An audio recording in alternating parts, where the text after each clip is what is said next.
अन्याय भ्रष्टाचार के खिलाफ ललकार यूट्यूब चैनल में सभी सम्मानित साथियों को शुभ रात्रि और साथ में अपील करता हूं सब्सक्राइब लाइक शेयर करके शक्ति प्रदान करें, क्योंकि आज मानवता के खिलाफ, प्रेम और भाईचारा के खिलाफ बोलने की बहुत बड़ी संख्या बनती जा रही है।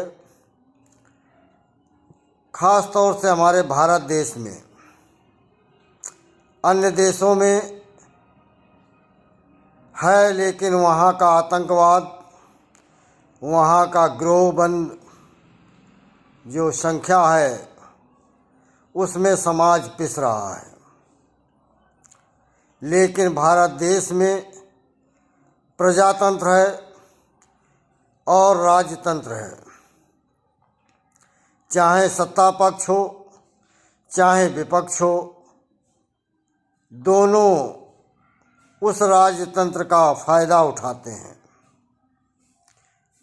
उस राजतंत्र को पाने के लिए बहुत सारे लोग अपने भाषणों में ऐसी भाषा लिखते हैं या बोलते हैं।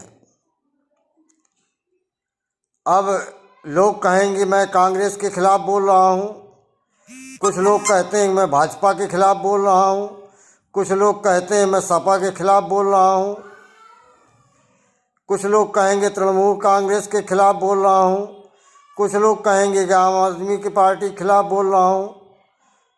क्योंकि मेरे उत्तर प्रदेश के आसपास जेडीयू जनता दल मिलाकर हैं। मैं उन लोगों से केवल इतना कहना चाहता हूँ कि आप लोग अपने पुराने मानवीय दृष्टिकोण को देखें कि हमारा भारत देश गलत कार्यक्रमों की वजह से गुलाम हुआ और कितने वर्षों तक गुलाम रहा। हमारी सनातन धरोहर किस हद तक बचने में पुरखों ने कितना बलिदान किया होगा। मैं ब्राह्मण समुदाय से आता हूँ, इस वजह से मैं आप लोगों से सीधे नहीं कह सकता, क्योंकि आप लोग ब्राह्मण के खिलाफ बोलने में हमेशा तैयार रहते हैं। ब्राह्मण की अच्छाई आपने आज तक नहीं देखी, ब्राह्मण का बलिदान आपने नहीं देखा, ब्राह्मण का त्याग नहीं देखा। कांग्रेस की सत्ता में कुछ परसेंट ब्राह्मणों ने, चूँकि ब्राह्मणों ने बलिदान दिया, त्याग किया और समाज को एक धारा देने का काम किया, शायद इस वजह से उन्हें संपर्क राजनीतिक दलों का लाभ मिला। दिल्ली से लेकर जिले के गांव तक ब्राह्मण कुछ अरसे तक जाना जाता था। उसका अपवाद मेरे भारत देश के जागरूक किसी भी बिरादरी के सनातन धर्मी गौर करें कि 90 से 95% ब्राह्मण तुम्हारे बीच में रहा, तुम्हारे हिसाब में रहा। 5% ब्राह्मणों की मैं बात नहीं करता हूँ,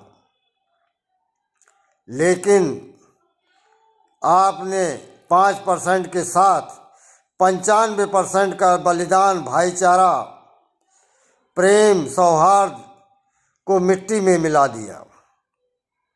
क्योंकि भाषण जब देते हैं तो उन ब्राह्मणों को गाली मिलती है। नहीं, आज आप लोगों के सहयोग से किसी भी राजनीतिक दल के नेता की यह हैसियत नहीं होती, या किसी नए नेता बनने में गलत बोलने की हैसियत नहीं होती, अगर आप लोग न्याय और नैतिकता की बात करते हैं।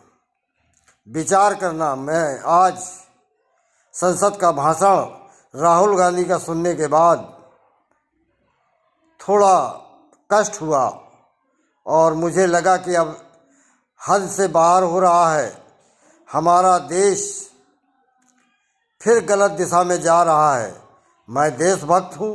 मैं अपने जैसे करोड़ों लोगों से कहना चाहता हूँ कि आप 1 करोड़ अगर भारत देश में तैयार होंगे तो किसी भी राजनीतिक दल की हैसियत नहीं होगी कि जो हमारे भाईचारा, प्रेम और सौहार्द को, सनातन धर्म को, सनातन मंदिरों को, किसी भी प्रकार से बहन बेटियों को आँच भी आने दे।